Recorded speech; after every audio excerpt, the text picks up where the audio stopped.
이해되지 않는 고통을 지나갈 때라는 말씀의 제목을 가지고 리프레시 네 번째 시간입니다, 벌써. 제가 조이스 공동체 온 지 벌써 한 달째가 되어 갑니다.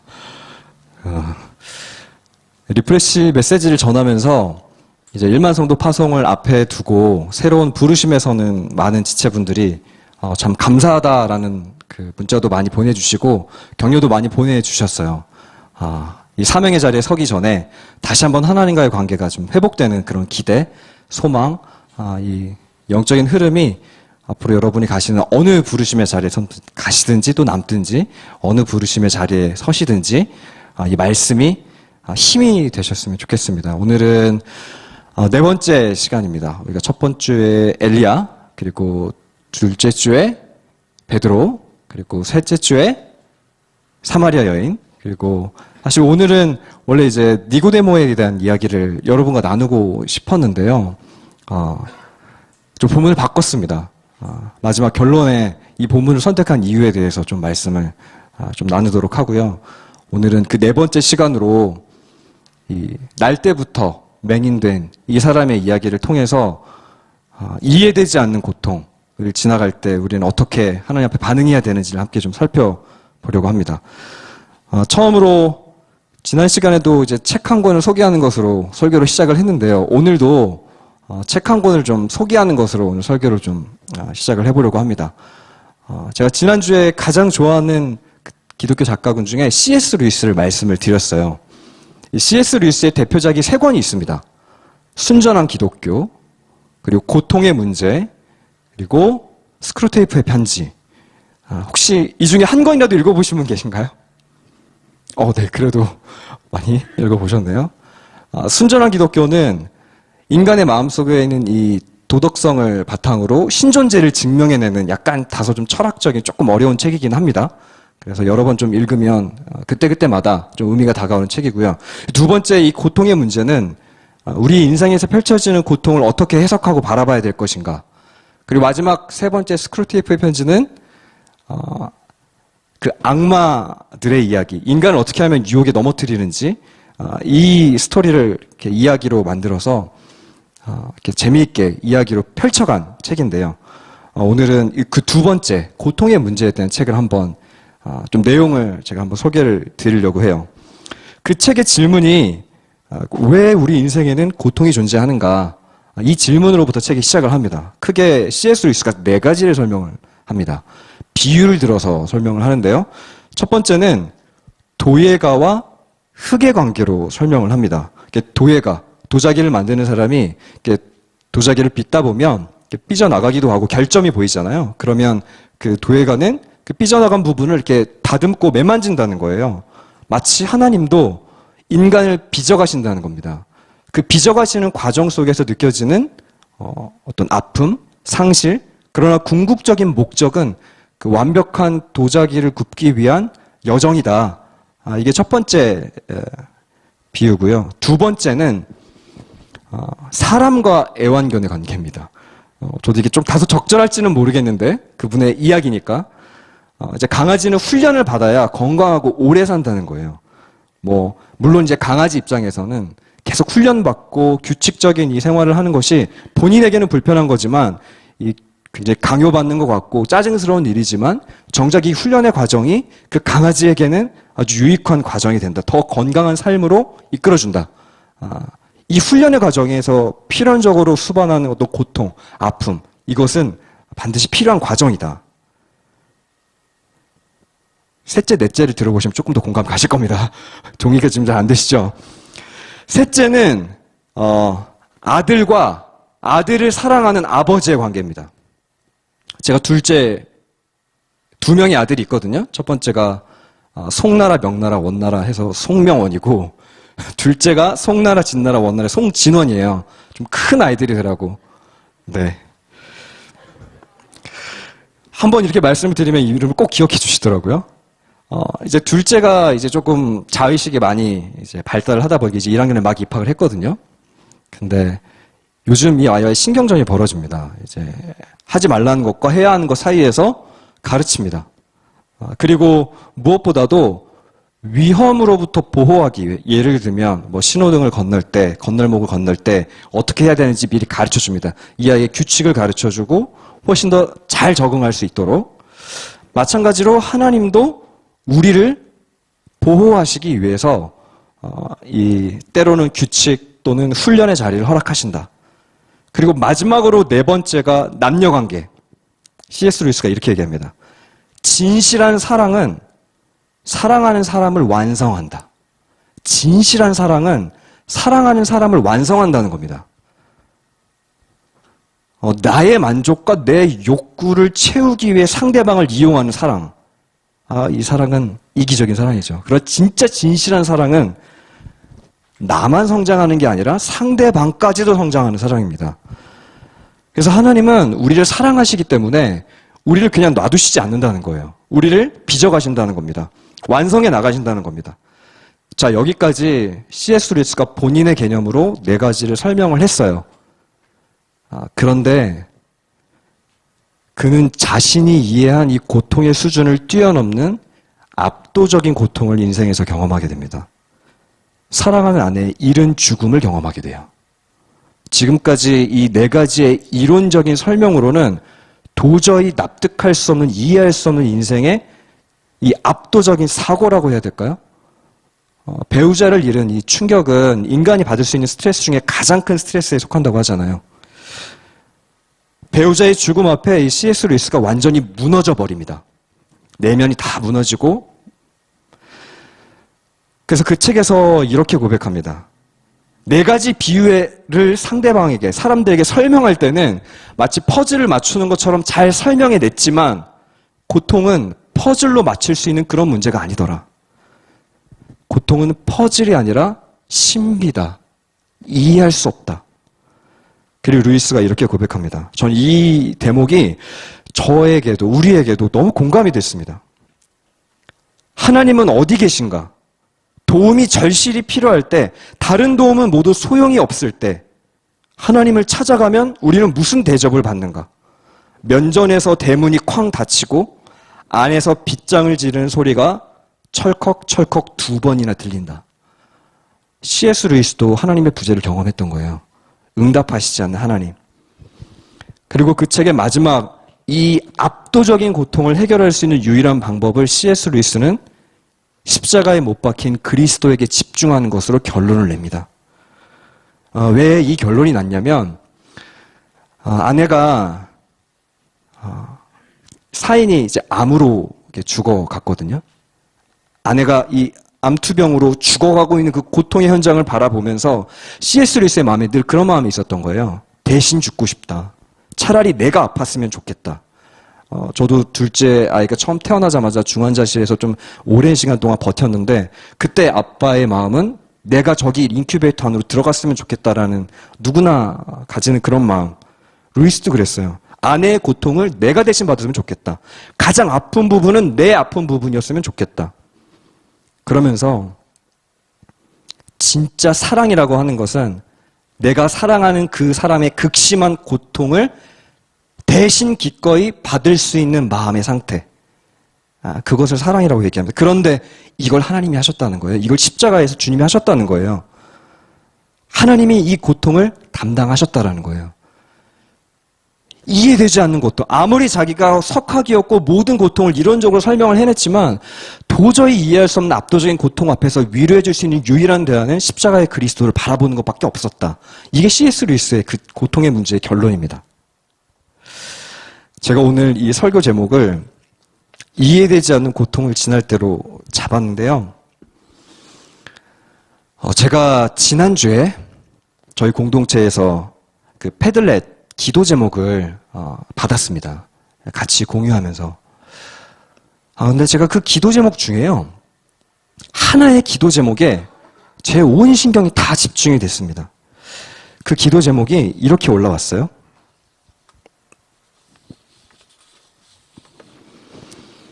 버림받은 것 같습니다.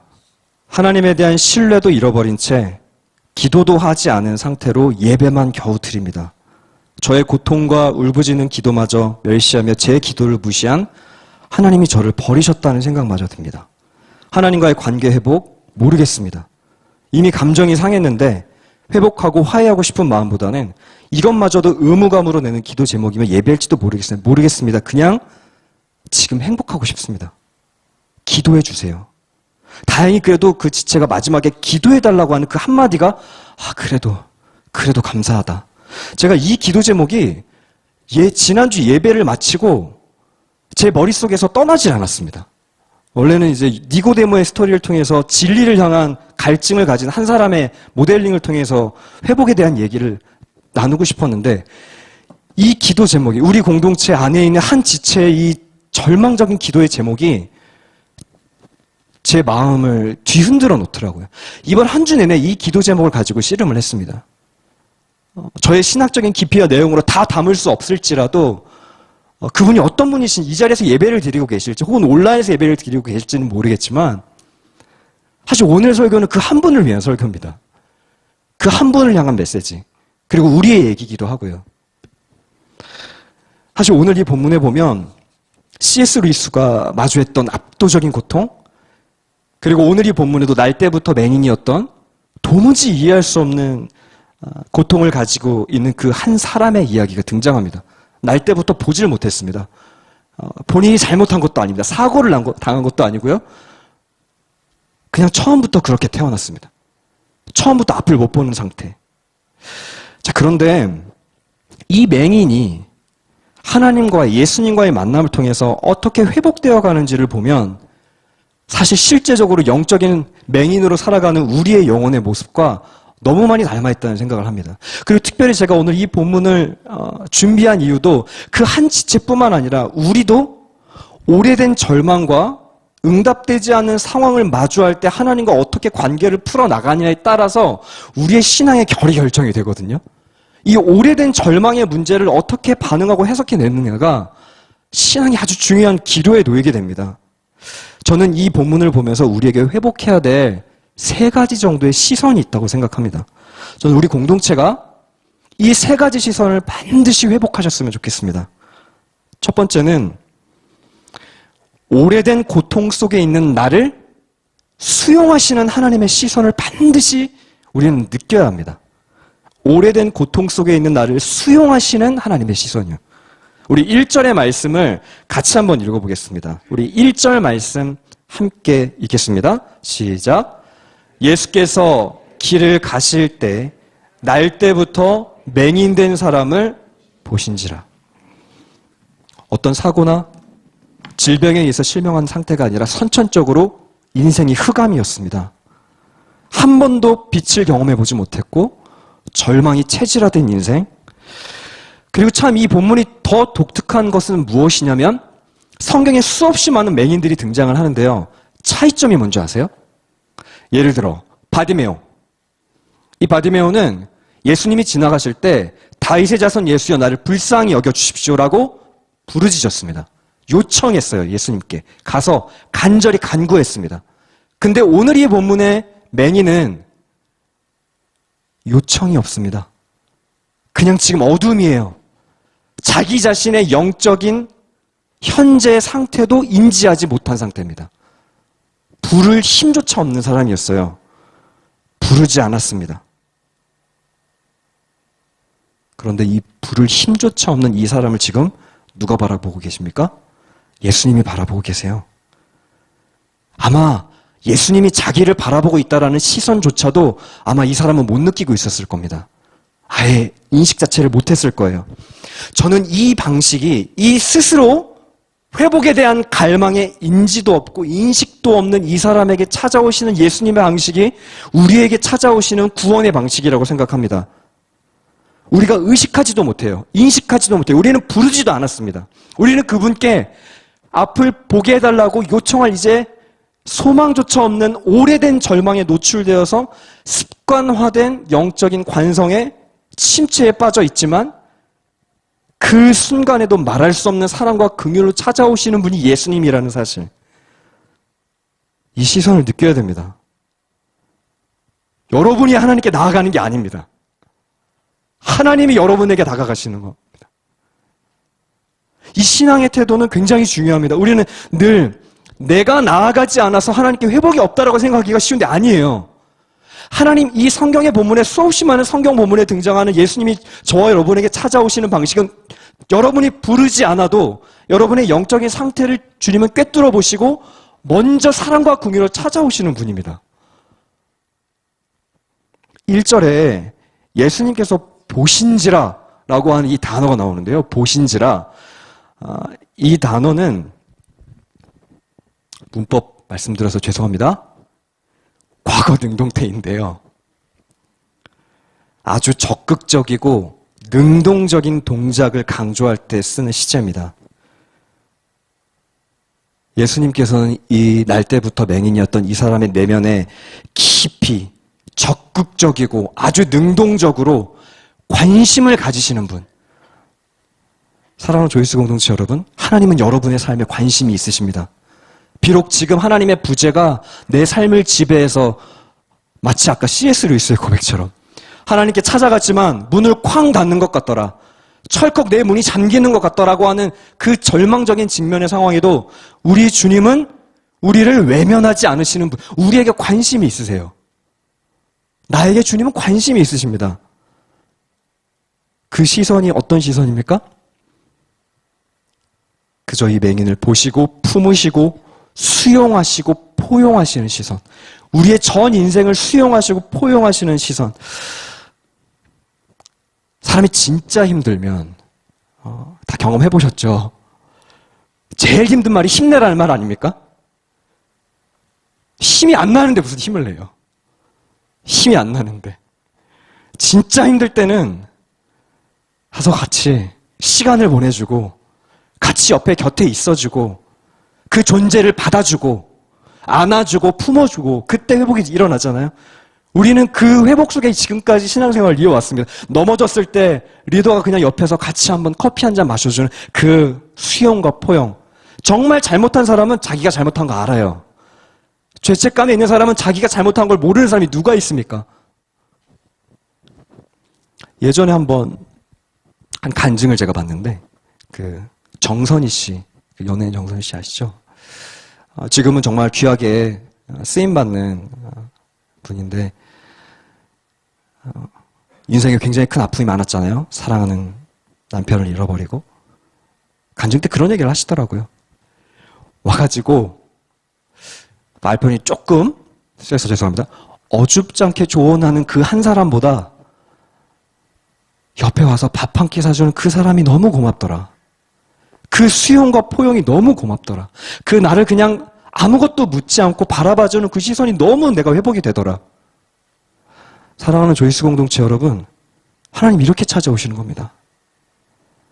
하나님이 우리의 삶에 관심이 없으시다고요? 그렇지 않습니다. 이 날 때부터 맹인된 이 사람의 인생을 아주 오래전부터 지켜보고 계셨고 가서 예수님이 섣불리 말씀하셨습니까? 그냥 그를 보셨어요. 시선을 머무르셨고 눈을 맞추셨고 내가 다 안다. 내가 너의 고통과 아픔을 다 안다. 심지어 그 맹인이 자기가 예수님을 쳐다보고 있다는 그 사실도 모르는 상태임에도 불구하고 저는 이 본문을 보면서 주님이 나를 이렇게 보고 계시겠구나. 고통에 대한 해석이 있기 전에 우리에게 필요한 것은 수용입니다. 수용. 고통에 대한 해석이 있기 전에 필요한 것은 그 존재 안으로 들어가는 포용. 그 아픔을 온전히 이해하기 위해 함께 끌어안고 할 수 있는 최선의 사랑은 침묵으로 끌어안아주는 것. 사랑하는 조이스 공동체 여러분, 이 예수님을 만나셔야 합니다. 주님도 여전히 우리를 이렇게 바라보고 계세요. 여전히 내가 주님을 알지 못하고 보지 못하고 주님을 부인하고 때로는 원망하는 그 순간조차도 내 고통에 깊이 예수님의 시선이 머무는 보신지라, 우리의 인생을 보신지라, 내가 너의 인생을 본다. 그 주님이 우리에게도 동일하게 찾아오십니다. 예전에 한번 첫째가 6살 때 신호등을 혼자 건너고 싶다고 저보고 멀리 가 있으라는 거예요. 이 아이를 존중해주기 위해서 제가 잠깐 멀리 떨어져 있었지만 그 아이의 거리는 계속 유지했으면 언제든지 뛰어갈 수 있도록. 그 아이의 시선에 저는 없었지만 저는 그 아이의 시선에 있었습니다. 아이를 끝까지 보고 있었어요. 만약에 혹시라도 모를 그 상황에 대비하기 위해서. 아이는 생각했겠죠. 아, 아빠가 지금 없구나. 그러나 저는 그 아이를 보고 있습니다. 예수님은 이 불완전한 아빠의 사랑보다 더 큰 사랑으로 여러분을 보고 계시고 보호하고 계시고 찾아가고 계십니다. 사랑하는 조회수 공동체 여러분, 오늘 이 말씀 붙드셔야 됩니다. 나를 보시고, 주님이 나를 보시고. 그리고 두 번째는 오래된 고통을 향한 우리의 시선의 변화도 바뀌어야 됩니다.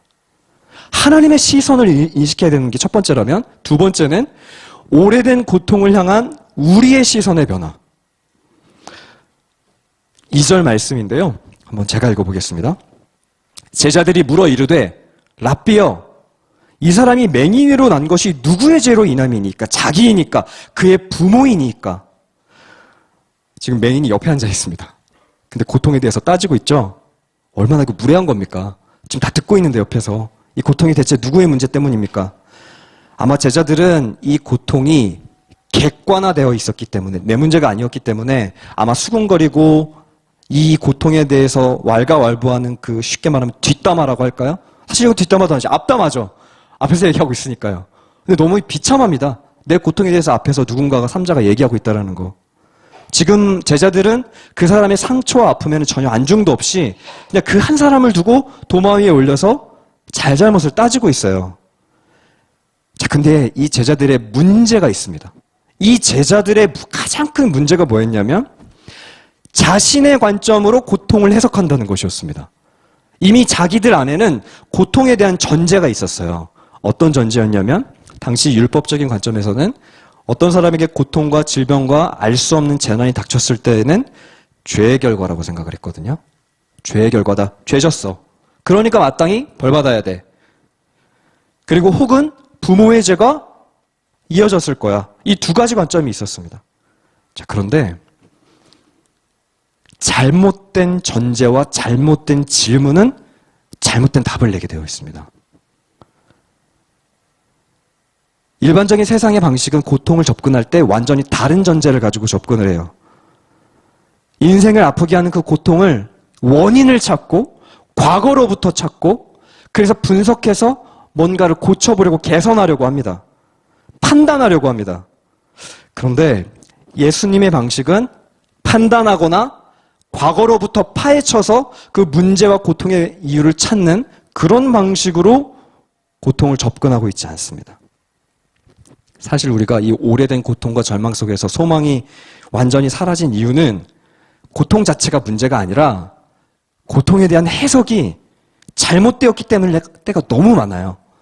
고통에 대한 해석이 잘못되었기 때문에 잘못된 전제 위에서 잘못된 질문을 던지니까 주님이 마치 내 삶에 완전히 관심이 없는 것처럼. 그러나 예수님은 이제 제자들의 이 잘못된 전제와 질문을 바꾸십니다. 3절. 우리 3절의 말씀을 같이 한번 읽어보겠습니다. 우리 3절 함께 읽겠습니다. 시작. 예수께서 대답하시되 이 사람이나 그 부모의 죄로 인한 것이 아니라 그에게서 하나님이 하시는 일을 나타내고자 하심이라. 예수님 말씀하시네요. 부모의 죄도 아니고 자기의 죄 때문에도 아니다. 하나님의 뜻을 나타내고자 합니다. 이 맹인의 삶을 하나님의 뜻과 연결하여서 해석을 시도하십니다. 이 고통을 하나님의 뜻과 연결해서 해석을 시작하십니다. 과거에 무슨 일이 있었는지, 과거에 어떤 상처가 있었는지, 과거에 무슨 죄가 있었는지, 이것 때문에 이 사람이 죄다. 이것 때문에 이 사람이 지금 벌 받는 거다. 이렇게 말씀을 안 하세요. 과거에서 찾지 않고 앞으로 이 사람을 통해서 하실 하나님이 그리시는 미래의 초점이 가 있습니다. 왜 이 사람이 앞을 못 보게 태어났냐? 이 답을 주님은 주지 않으세요. 여러분, 이게 궁금하시죠? 우리는 이게 궁금해요들. 왜 이 고통이 뭐 때문인 거야 대체 이게? 이 원인이 대체 뭐야? 우리는 늘 이걸 시원하게 해석이 됐으면 하는 신앙적인 갈증이 있습니다. 원인을 알면 해결이 될 것 같은 거예요.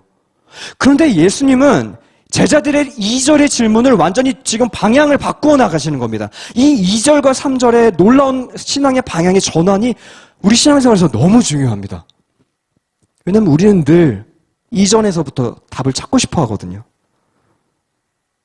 그러나 예수님은 왜 이 사람이 앞을 못 보게 태어났냐에 대한 답을 주시지 않고 앞으로 이 사람을 통해서 하나님이 하실 일, 미래에 초점이 가 있어요. 미래. 죽음의 수용소라고 하는 빅터 프랭클의 아주 유명한 책, 많은 설교자들이 이 책을 참 많이 인용을 하는데요. 고통의 문제라든지 이런 고난에 대한 설교를 할 때마다 참 많이 들어보셨을 겁니다. 아우슈비츠 수용소에서 완전한 절망의 상황에서 저자가 아주 유명한 구절이 이렇게 나오죠. 인간은 고통을 통해서 반드시 무언가를 성취할 수 있는 기회와 마주하게 된다. 죄수가 어떤 인간이 될 것인가는 죄수의 마음의 결심이지 수용소에서 받은 영향만은 아니라는 것이다. 극한의 고통 속에서도 선택의 목이 있다는 겁니다. 우리는 2절과 3절에 늘 신앙의 기로에 앞으로 서시게 될 거예요. 이 고통의 원인을 누구 때문이냐? 부모 때문이냐? 나 때문이냐? 이 원인을 과거에서 찾을 것인가? 아니면 이 고통을 하나님이 하실 일에서 미래에서 찾을 것이냐? 사랑하는 조이스 공동체 여러분, 이 고통에 앞으로 하나님이 하실 일이 있다는 것을 믿는 해석의 변경. 이 시선이 우리 내면에서 바뀌어야 됩니다. 마지막으로 세 번째는 보이지 않아도 순종의 자리로 간다야 되는 겁니다. 순종의 자리로 가야 한다. 5절에서 7절까지 말씀 제가 한번 읽어보겠습니다. 한번 잘 들어보십시오. 내가 세상에 있는 동안에는 세상의 빛이로라. 이 말씀을 하시고 땅에 침을 뱉어 진흙을 이겨 그의 눈에 바르시고 이르시되 실로암 못에 가서 씻으라 하시니 실로암은 번역하면 보냄을 받았다는 뜻이라. 이에 가서 씻고 밝은 눈으로 왔더라. 진흙을 이겨 그의 눈에 지금 바르고 계신데요. 이 진흙을 이겨서 침을 짓이겨서 발랐다라고 하는 이 해결책이 사실 다소 조금 불쾌한 방법일 수도 있잖아요. 그죠? 왜냐면 예수님 그냥 말씀만으로도 눈을 뜨게 하실 수 있는 분인데 굳이 이 퍼포먼스를 지금 예수님이 하시는 거거든요. 왜 이걸 하셨을까? 이 학자들이 많은 해석들을 했는데 저에게 가장 와닿는, 가장 적합한 해석은 사실 이 지금 진흙이라고 하는 이 단어가 예레미야에 나오는 그 토기장의 비유에 나오는 단어와 동일한 단어입니다. 하나님이 우리를 빚어가시는 그 토기의 비유에 나오는 진흙이라는 단어와 동일한 단어예요. 그러니까 무슨 말입니까? 마치 우리가 창조되었을 때 하나님이 창세기 2장에서 그 1장에서 숨을 불어 넣으실 때 진흙을 통해서 우리 인간을 창조하시잖아요. 그러니까 진흙이라고 하는 이 의미는 하나님의 창조적인 능력을 상징하는 단어입니다. 그러니까 지금 예수님께서 이 진흙을 지디겨서 침을 바르고 있는 이 행위는 단순히 그냥 눈을 뜨기 위한 기적적인 어떤 퍼포먼스가 아니라 창조주 하나님, 창조의 능력, 새로 인생이 바뀌는 그 능력을 아주 상징적으로 표현하는 겁니다. 그리고 이 사건을 통해서 나는 세상의 빛이다 라고 말씀을 하시죠. 저는 근데 이 기적 자체가 중요하다고 보지 않습니다. 요한복음에 나오는 모든 사인은, 모든 기적은 기적 자체의 목적이 없습니다. 사인이라고 하는 이 단어는 이 요한복음에서 사용되는 수없이 많은 기적을 표현하는 단어인데요. 분명한 뜻이 있습니다. 이 기적 자체가 목적이 아니라 기적을 통해서 마치 표지판처럼 가리키는 방향성이 있어요. 이 기적을 통해 결국은 예수님을 향하게 만드는 겁니다. 모든 요한복음에 나오는 스토리들은요. 기적이 사실 뭐가 중요할까요? 물론 누군가에게는 이 기적적인 사건이 의미가 있을지도 모르겠습니다. 그러나 나사로를 한번 얘기를 들어볼까요? 나사로는 한 번 살았습니다. 사실 근데 그의 인생에서는 2번의 죽음을 경험했어요. 기적적인 부활도 있었지만 결국 그는 죽었습니다. 결국 그는 죽음을 마주했어요. 그러나 나사로의 인생에서 결정적인 의미는 궁극적으로 다시 부활하신 그리스도를 만났을 때 이미 부활을 경험한 자였기 때문에 예수님에 대한 감격적인 그 신앙의 고백이 나사로의 인생에 아마 평생 터져나왔을 겁니다. 사실 그게 더 큰 기적이죠. 사실 이 날때부터 맹인된 이 사람도 마찬가지입니다. 저는 이 맹인된 이 사람이 오늘 이 기적을 경험했던 것보다 더 큰 기적은 날때부터 맹인이었으니까 얼마나 많이 내면 안에 절망이 체화되고 습관화가 됐을까요? 생각이 아마 마비되어 있었을 겁니다. 인생을 정상적으로 살아갈 만한 내면의 시스템이 작동하지 않았던 그런 사람이었을 거예요. 그러나 그는 이 사건을 통해 창조주 하나님을 만나게 됩니다. 그리고 정말 중요한 포인트는 실로암 못으로 가라라고 말씀하시거든요. 이것도 아주 예수님의 독특한 치유의 방식이에요. 보통 그 자리에서 눈을 뜨게 하거나 혹은 말씀으로 네가 믿느냐? 네가 낫고자 하느냐? 물어보시고 바로 회복시켜 주시는데 이 본문 특별히 갈망조차 없고 회복에 대한 열망조차도 없고 때로는 영적인 갈망이 전혀 없는 이 사람에게 찾아서 하시는 방식은 실로암 못으로 가라. 자, 근데 이 당시 배경에요. 이 실로암 못이라고 하는 곳은 예수님이 치유하셨던 그 장소에서 한 2km 정도 있었던 절벽을 지나가야 됩니다. 협곡과 계곡을 거쳐가야 됩니다. 한번 상상해 보십시오. 날 때부터 오래된 맹인, 한 번도 감각이 없는 시선이 완전히 암흑입니다. 근데 2km 정도의 계곡을 간다라고 하는 것은 굉장히 많은 난관과 이 불편함을 감수하는 일입니다. 가다가 중도에 포기할 수 있을지도 모르겠어요. 그리고 아마 주변에서는 이 사람의 이 2km의 발걸음을 뒤에서 수근거렸을지도 모르겠고 혹은 비난했을지도 모르겠습니다. 아무 소용없다 그거. 순종해봐야 아무 소용없다. 예수님 만나보고 그 말씀을 들어봐야 네 인생에서 아마 달라질 건 아무것도 없을 거야 라고 누군가는 뒤에서 비웃었을지도 모르겠습니다. 그러나 오늘 이 날 때부터 맹인된 사람은 2km의 거리를 지나서 실로암으로 갑니다. 갈망을 가지고 갑니다. 실로암, 보냄받은 자, 보냄받은 곳입니다. 주님이 나에게 가라고 말씀하시는 그곳, 사명이 있는 곳, 소명이 있는 곳, 주님의 말씀하시는 그 말씀이 역사하는 곳으로 가라고 합니다. 무엇이 그를 이렇게 움직이게 했을까? 지금 그는 인생의 유일한 빛 대신 예수 그리스도를 만난 겁니다. 그리고 그분을 보고 싶었던 겁니다. 그분을 보고 싶었던 거예요. 처음으로 자신의 인생에 관심을 기울이고 자기의 인생에 따뜻한 수용과 용납과 포용을 해주셨던 그 예수님을 제대로 보고 싶었던 겁니다. 제대로. 사랑하는 조이스 공동체 여러분, 실로암 못으로 가야 합니다. 주님이 보내시는 그 자리로 가야 합니다. 순종의 자리로 가야 합니다. 그 2km가 20km, 30km처럼 느껴질지 몰라도 더듬으면서 때로는 발을 헛딛고 때로는 넘어지고 주변에서 방해하고 가봤자 아무 변화 없을 거라는 그 냉소적인 기대, 그 비판, 그런 허우적거리면서도 가야 합니다. 그리고 그 실로암 못에서 씻었을 때 이 맹인이 육체적인 눈만 뜨인 것이 아니라 영적인 눈이 뜨이게 됩니다. 주님이시구나. 진짜 인생의 빛을 발견하게 됩니다. 사랑하는 조이스 공동체 여러분,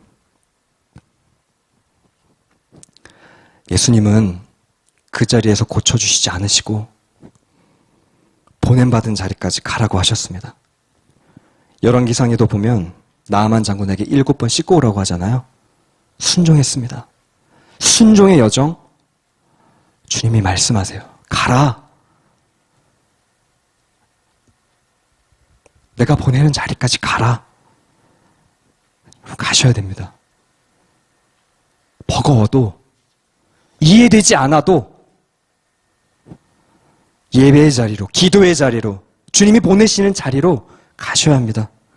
그 자리를 가기 시작할 때 아마 제가 명원이를 뒤에서 보고 있었던 그 시선처럼 주님은 여러분의 순종을 보고 계실 거예요. 마치 아빠가 혹시라도 차가 들이닥치면 당장이라도 내가 달려가서 제 아이를 구해내야지, 건져내야지라고 준비하고 대기하고 있는 아빠처럼 아마 주님은 여러분의 순종을 기다리고 보고 계실 겁니다. 그리고 언제든지 뛰어와서 다시 수용하고 일으켜 세워주시고 다시 달려가게 하실 겁니다. 그때 자꾸만 과거로 돌아가게 하는 그 2절에 머무르지 말고 3절로 우리의 신앙을 고백하십시오. 하나님께서 이것을 통하여서 하실 일을 기대하고 소망하는 것, 미래를 향해서 주님과의 뜻과 연결하는 것, 여러분을 보고 계십니다, 주님이. 말씀의 결론을 맺겠습니다.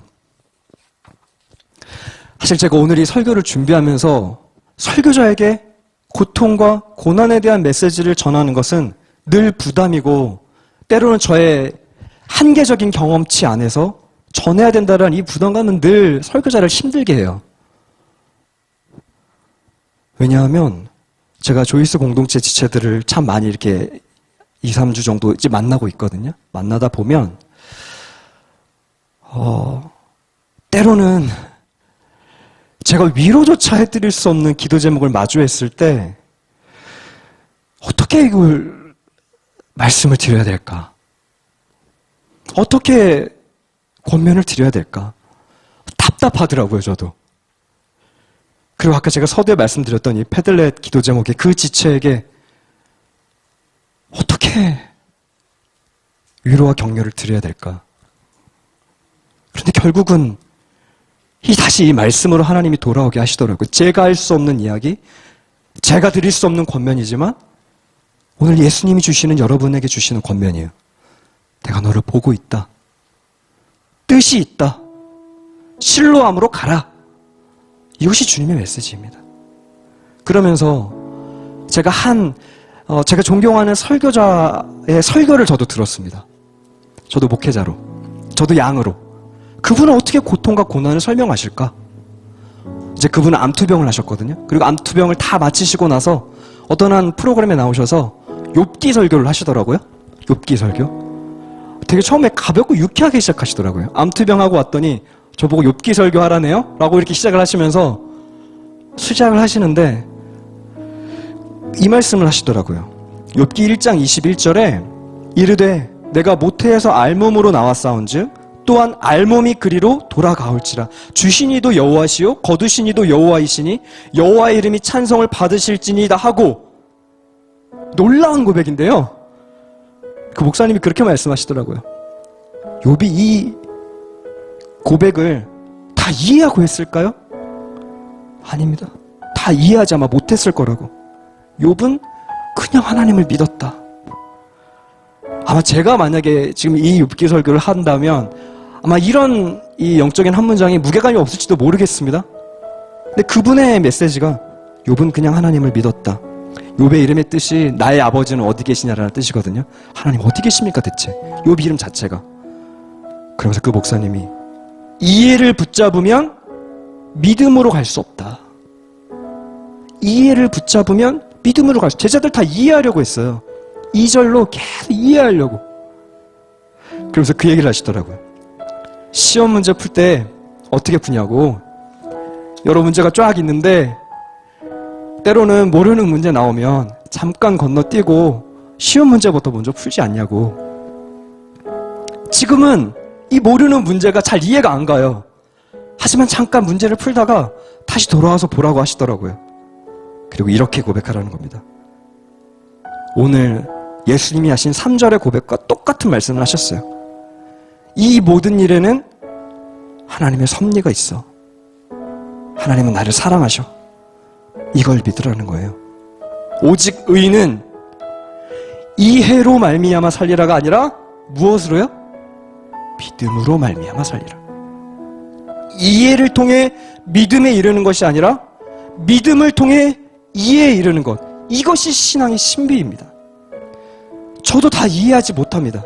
목사도 목회자도 하나님의 그 엄청난 섭리와 뜻을 다 이해할 수는 없습니다. 그리고 사실 아픕니다. 이해가 안 돼서. 그리고 이걸 알고 싶습니다. 대체 이거 왜 그런 거야 이거. 그러나 3절을 구하는 우리 공동체가 됐으면 좋겠습니다. 하나님, 지금은 당장 이해되지 않지만 이해되지 않는 이 삶을 하나님 뛰어넘을 수 있는 힘을 주십시오. 주님 앞에 나아갈 때 하나님의 섭리와 하나님의 그 신실함, 하나님이 날 여전히 사랑하시고 보고 계신다는 그 하나님의 시선을 내가 알게 해주십시오. 오늘 이 고백을 가지고 이 찬양으로 한번 고백하셨으면 좋겠습니다. 내 삶은 주의 것. 김명성 간사님, 사랑하는 남편을 잃고 했던, 올려드렸던 고백입니다. 주님 내 길을 잘 아시고 내 걸음 아시네. 어둠에서 빛을 내시는 그분을 믿네. 오늘 이 고백으로 우리의 믿음을 올려드리겠습니다.